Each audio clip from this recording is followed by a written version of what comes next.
হুমায়ুন কবিরের বক্তব্যটা শুনুন। যে নওশাদ বেশি চালাকি করছে।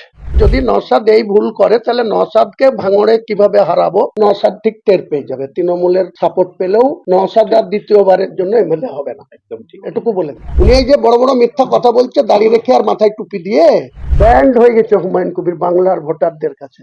আমি করছি না, নওশাদ করছে, গোপনে কার কার সাথে মিটিং করছে সব খবর হুমায়ুন কবিরের কাছে আছে। সময় আসলে ওপেন করে দেবো। যে লোকটা নবী সাহেবের সুন্নত রেখেছে মুখে, রাজনীতির বিধায়ক হয়েছে, দলের চেয়ারম্যান হয়েছে, যে রাত্রি 12টা থেকে 2:30 পর্যন্ত বাংলা সিনেমার যেসব ভিলেন থাকতো তাদের মুখে একটা ডায়লগ থাকতো, যা তোকে দেখে নেব, আমাদের পাড়াতে আসিস দেখে নেব। রিয়ালিটিতেও এরকম অনেক লোক আছে, যা তোকে দেখে নিব, আমাদের পাড়াতে আসিস দেখে নিব। এই কাজটা এখন হুমায়ুন কবির করছে। হুমায়ুন কবিরকে কোনো সাংবাদিক বৈঠক যখন করছে, তখন কেউ কিছু কোনো নেতার ব্যাপারে কথা বললে হুমায়ুন কবির একটা কথা না, দেখে নেব। এখন আইএসএফের নেতা নওশাদ সিদ্দিকীকে নিয়ে একজন কথা বলেছে। তিনি বলছেন তিনি আমার সঙ্গে কথা বলছেন, এখন জিজ্ঞেস করছে যে না, এখন আমার সাথে কোনো কথা হয়নি।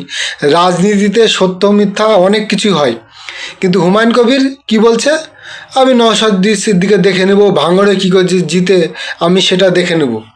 এক সময় বলছে আমি শুভেন্দু অধিকারীকে দেখে নেব, শুভেন্দু অধিকারী যেখানে দাঁড়াই নন্দীগ্রামে সেখানে ওকে হারিয়ে দেখে দেবো। এক সময় মমতা ব্যানার্জির পিছনে লাগছে, ওকেও দেখে নেব, এই কথা বলছে। আসলে আপনি দেখেন আপনি কি দরের নেতা। আপনি খুব বড় দরের নেতা হননি। আপনি যে কোনো নেতাকে ধরছেন, ঘিরছেন, আপনার কোনো দিকই তো নাই। আপনার যে একটা দিক থাকবে, একটা নির্দিষ্ট কথা বলবেন, সেই কথা তো হচ্ছে না। আপনার যে কেউ কিছু বললে আপনি জলদি রিয়াকশন দিয়ে দিচ্ছেন। এইভাবে আপনি যদি করেন, আপনি আশা করি আপনি ভোট পাবেন না। এভাবে মানুষকে এইভাবে কথা বললে আপনি পাবেন না ভোট।